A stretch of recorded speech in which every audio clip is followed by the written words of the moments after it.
paano ka nadala dito? That short testimony on how God brought you to Church of God and how God touched you.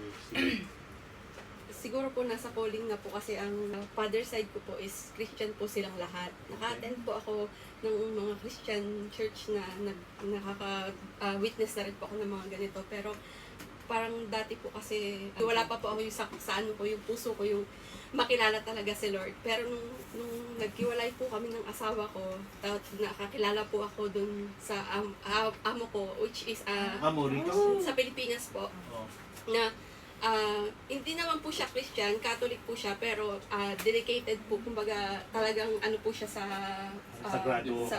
Katoliko po, pero she have relation on Jesus.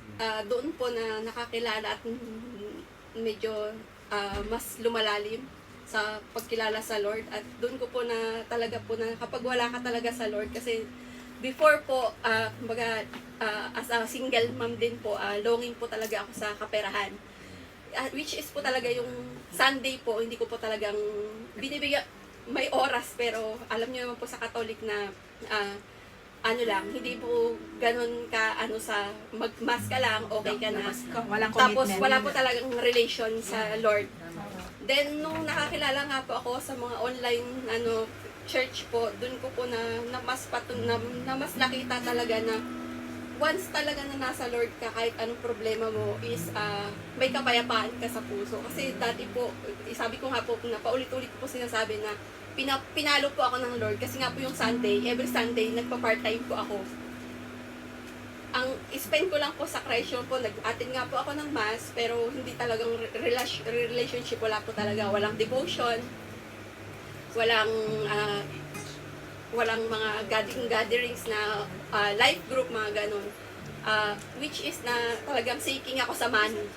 Tapos one time po, pinalo ako ng Lord. Tinanggal niya po yung part-time po. So, sabi ko, Lord, wala na po akong iyong lalapitan. Sabi ko, talagang, dun po, although maraming problema sa family, yun nga po, financial, nag-struggle, pero yung peace sa heart ko, nandoon, na alam ko po na God is provider, God love us, nakikita ko po talaga yung goodness ng Panginoon sa akin.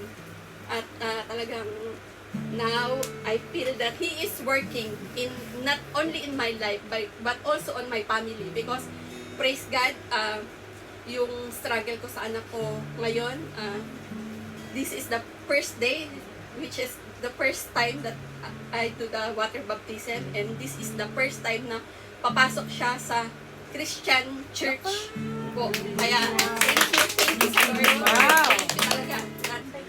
Talaga pong totoo na God is great. God is Amen. working in our life. Paano ka naman nagawid ka, Church? Ayun po, one time po sa tayo po, nakita ko po si Sister Teacher Kat. Sikat po. Sila, Yung nagbabaptis. marami po sila eh. Sila Ate Gayang, nakita ko So sila this one doon. is Yung evangelizing. Evangelize po sila. Doon po sila nakilala. Tapos, hindi pa po ako umattend kasi nga po busy ako sa training po sa OWA. Sa OWA po.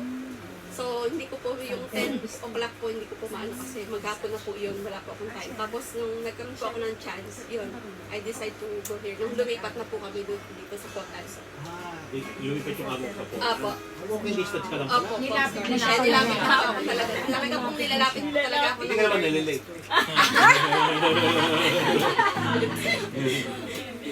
Wow, ang galing ng gawa ng Panginoon. Yes po. Amen.